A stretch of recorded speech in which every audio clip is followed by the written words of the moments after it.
Oi, gente, tudo bem? Eu sou a professora Mayara Brasil e hoje nós vamos continuar nosso assunto de história, tá bom?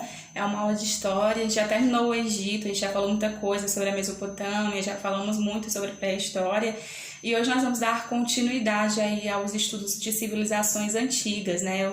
Particularmente, é um dos assuntos que eu mais gosto, é a antiguidade, as civilizações antigas, né? Comecei a me interessar por história por causa dessas civilizações mais antigas. E hoje é uma das civilizações mais atraentes, uma das que tem histórias mais recentes, no sentido de que começaram a pesquisar recentemente a história desse povo, que é o Reino de Kush. Então, como vocês devem saber, seguindo a sequência da apostila de vocês, nós vamos trabalhar a Núbia, a antiga Núbia, que hoje é o Sudão ali, que nós vamos chamar de o Reino de Kush. Legal, né? Então, para começar, onde era a Núbia, né? A Núbia fica ali na África, onde fica o reino de Kush ali, é bem perto ali ao sul do Egito, na África Negra, ali é o elo, entre as culturas perto do Mediterrâneo, do mar do Mediterrâneo, e ali a cultura mais ao centro da África, ali mais ligada àquela África Negra mesmo, fugindo um pouco dessas características mais mediterrâneas, da Europa, daquelas culturas mais próximas do Mediterrâneo. Então, como eu falei para vocês no início, né, hoje o Reino de Kush fica ali no Sudão. Se você pegar o mapa, pegar o livro que tem o livro de vocês mesmos de história, vocês vão ver o mapa onde ficava o Reino de Kush. E era exatamente assim, né, gente? O reino, ele era ali onde fica o Sudão e também ali no Sudão do Sul, aquele lugar ali no mapa, viu? Então, como eu disse para vocês, as histórias do Reino de Kush é um pouco recente. Por quê? Porque recentemente aqui está tendo escavações, os sítios lá são um pouco escavados, as pessoas sempre se interessaram mais pelo Egito, sobre a civilização egípcia, e aí por muitos anos ficou ali relacionada à cultura egípcia, até que algumas pessoas se interessaram por esses estudos sobre o Reino de Kush e começaram a perceber que o Reino de Kush tinha muita independência do Egito. O Reino de Kush influenciou, inclusive, o Egito por algum tempo, alguns anos. E aí, mesmo a gente tendo muita curiosidade sobre a cultura de Kush, né, os Kushitas, a gente ainda sabe muito deles pelas outras culturas que ficaram ali ao redor deles. Por quê? Porque a escrita meroíta, que é a principal escrita deles, não foi decifrada. Em outros, assim, relacionados àquela influência egípcia, que a gente já sabe um pouquinho mais do hieróglifo, já foi um pouquinho ali decifrado, mas uma boa parte da cultura, da escrita dos Kushitas era a escrita meroíta. Então, por causa disso, a gente não tem muito ali informações de acontecimentos pela visão deles, né? A gente tem muito ali sobre o que os egípcios falavam, muito sobre ali o que povos da África falavam deles, né? A maioria também eram contos orais ali na África Negra, então é um pouco difícil de falar sobre os Kushitas, por isso que tem poucas escavações, mas eles são bem interessantes, viu?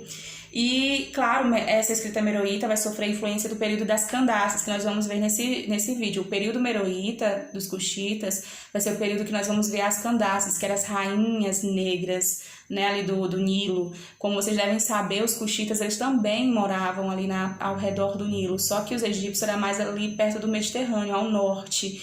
E ali os Kushitas ficaram mais ao sul ali do Nilo, nessa parte mais onde tem cascatas mesmo do Nilo ali mais ao sul. Então eles também eram povos que se sedentarizaram ao redor do Nilo.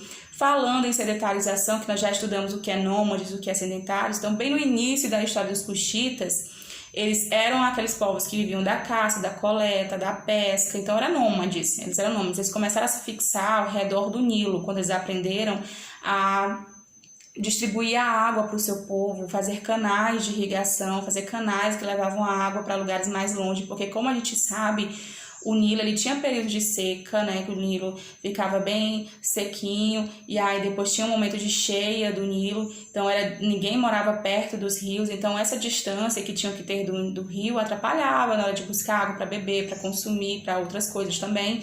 Então, quando eles aprenderam a fazer canais de irrigação, eles aprenderam também a morar definitivamente ali naquela região. E aí começaram a se sedentarizar e também começaram a desenvolver o que nós chamamos de agricultura. E aí isso aconteceu mais ou menos 2000 anos antes de Cristo, surgindo o Reino Kush a partir da sua sedentarização. tá? Então o reino de Cush, ele é interessante porque a história dele é muito ligada ao Egito, como eu falei para vocês. E aí nós vamos ter momentos em que os egípcios vão conquistar o reino de Cush, vai ter momento que os cuxitas vão reinar no Egito, vão conquistar o Egito. Então aí nós vamos ter a conquista dos povos egípcios da terra do Egito sobre os cuxitas em 1530 a.C. Então em 1530 a.C. os egípcios vão conquistar esse território, eles vão sofrer influências egípcias da religião egípcia, da cultura egípcia, né, a arquitetura, a arte egípcia. E aí eles realmente, né, vão ter essa ligação inclusive com os egípcios, né, vão pensar, né, inclusive, que eles têm uma ligação ali com alguns deuses egípcios. Em 730 a.C., acontece justamente o contrário.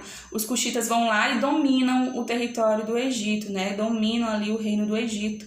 E aí, esse período aí em que os cuxitas ficaram no poder, nós vamos chamar de dinastia dos faraós negros. Por quê? Porque os cuxitas, eles tinham a pele mais retinta do que os egípcios, segundo alguns estudos arqueológicos. Por isso que eles eram chamados de faraós negros. Eles acreditavam realmente que eles tinham uma ligação com os deuses egípcios e por causa disso eles mereciam também os mesmos ritos fúnebres que os antigos faraós, né? Ou seja, eles acreditavam que por ser descendente dos deuses egípcios, continuava essa linhagem dos faraós, né? Até porque eles também tinham essa crença um pouquinho voltada para o Egito e tudo mais, com a sua própria característica, mas com muita influência egípcia.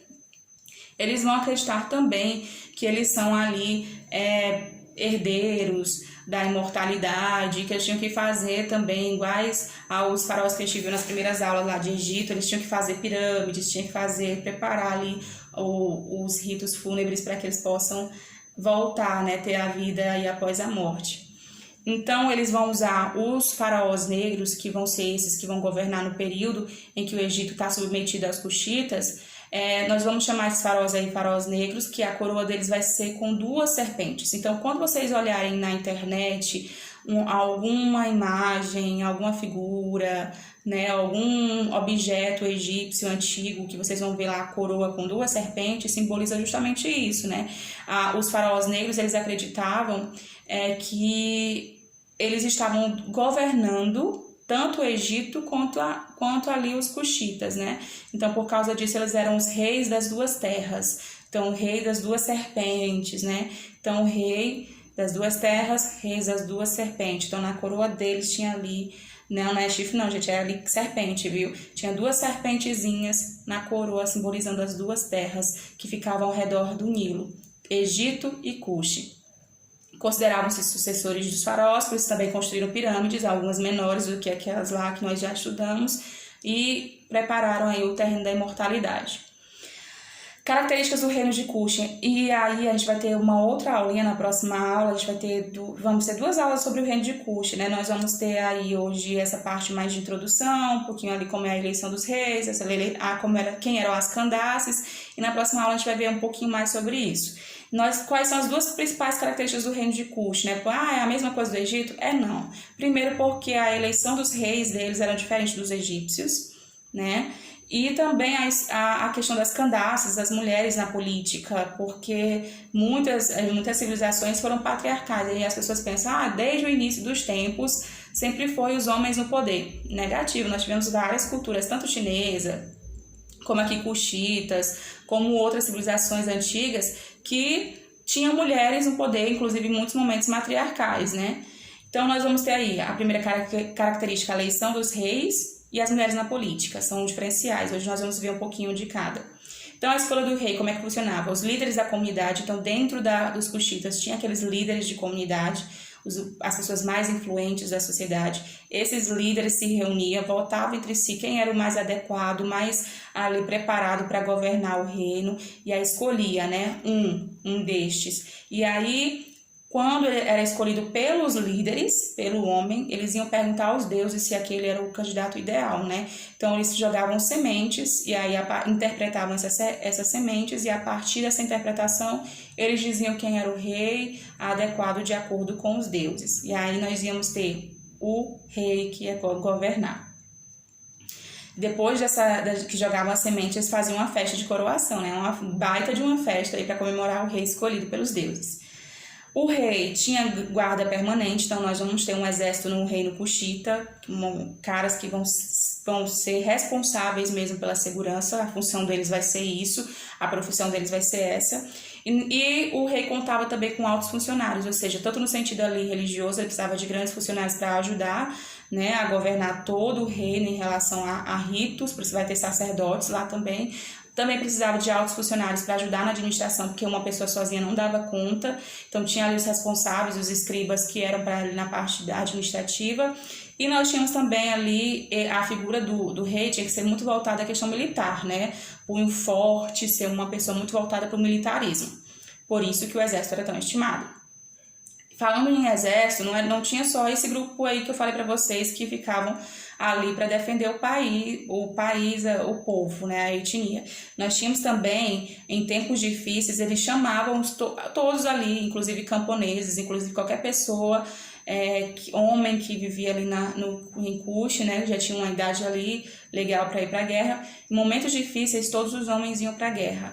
Aí nós tínhamos a mesma divisão que nós tínhamos no Egito, aquelas pessoas que iam a pé, né, e aquelas pessoas que iam a cavalo, né, que iam mais atrás, iam na cavalaria. Então, os mais pobres iam ali a pé e os mais ricos iam ali na cavalaria. E, claro, eles tiveram mais guerras ali com os egípcios, tornando oficialmente os maiores rivais dos cuxitas. Mas não quer dizer que eles tiveram só problemas com os cuxitas. Inclusive, tem um momento aí que os cuxitas enfrentaram os romanos invadiram o território cuxita, que nós vamos falar nisso agora, que a gente vai falar sobre as Candaces. Né? Quem eram as Candaces? Por que esse nome? Candaces eram mulheres que tinham influência em Cuxi, eram as mulheres que dominavam a política. Então a mulher ali teve uma importância significativa, teve uma presença significativa no reino de Cuxi. Mulheres ocupavam posições importantes, mulheres debatiam, mulheres decidiam, mulheres, enfim, elas não eram só ali um enfeite de estante, né? Não era só um pote de estante, não era só um enfeite de estante, tinha ali uma participação efetiva mesmo na sociedade cuxita. Principalmente a mãe do rei. A mãe do rei, ela tinha o título de Senhora de Cush, ou Candace. Candace era um título que se dava para rainha-mãe, né? Geralmente eram as mães dos reis. Então, as mães dos reis, elas tinham muita influência. Quando o filho casava, ela adotava a nora, né? A esposa do filho, como a sua própria filha, né? Então, adotava a nora como se fosse sua própria filha. E aí, com isso, ela tinha influência do filho, o filho obedecia à mãe, né? O filho era muito obediente à mãe, então tinha uma influência em relação ao filho e tinha uma influência em relação à nora, então era uma mulher poderosa. Nós vamos ter o que mais? Nós vamos ter a influência dela como, muitas vezes, governando sozinha. Tinha umas que eram tão poderosas, tão respeitadas, tão influentes, que elas se tornaram aí governantes sozinhas, sem auxílio do filho, da nora, de ninguém. Realmente levaram aí o título de Candaces, rainhas mães. Uma das mais famosas foi, inclusive, que passou pelo período da invasão romana, que era Amaniqueto, né? Que viveu ali entre 42 a 12 a.C. Claro que eu vou deixar aí na descrição, né? Porque a pronúncia desse nome é um pouquinho complicado. E aí, inclusive, como a escrita meroíta é um pouco indecifrável pra gente, isso aqui é uma interpretação de outros povos, então é um pouquinho complicado essa pronúncia, então eu vou deixar aqui na descrição para que vocês possam pesquisar mais, se vocês quiserem, sobre essa rainha, essa Candace. Então, qual é a importância dela? Ela governou durante o período da invasão do Império Romano, e como a gente sabe, claro que a gente não estudou ainda no primeiro ano do médio sobre os romanos, nós vamos estudar ainda, mas quando vocês eram pequenos, vocês já ouviram falar que o Império Romano era um dos mais fortes na antiguidade, expandiu bastante o Império. Eles tinham prazer, né, de guerrear, tinham ali um prazer de conquistar terras, então eles eram realmente pessoas que mereciam a atenção, né? Ali no período do Otávio Augusto, invadiram o reino de Cush, só que essa Candace, a Maniqueto, ela conseguiu ali fazer um acordo de paz com os romanos, então ela não sofreu tanto a fúria dos romanos e conseguiu inclusive fazer com que os cuxitas deixassem de pagar impostos, não precisavam pagar impostos, ficaram isentos de impostos. Isso é muita coisa, porque com riquezas eles continuavam com o poder deles. Sem as riquezas, sem ali os bronze e o ouro, que eles tanto eram bons em manipular, eles ficavam ali enfraquecidos, sem muita influência comercial, sem muita influência ali naquela região. Então isso foi um ponto positivo para que eles não fossem derrotados e que eles continuassem aí por muito tempo na África antiga. Então, por enquanto a gente vai parar por aqui, nós vamos ter mais uma aula sobre o reino de Kush. Eu espero que vocês tenham gostado e até a semana que vem.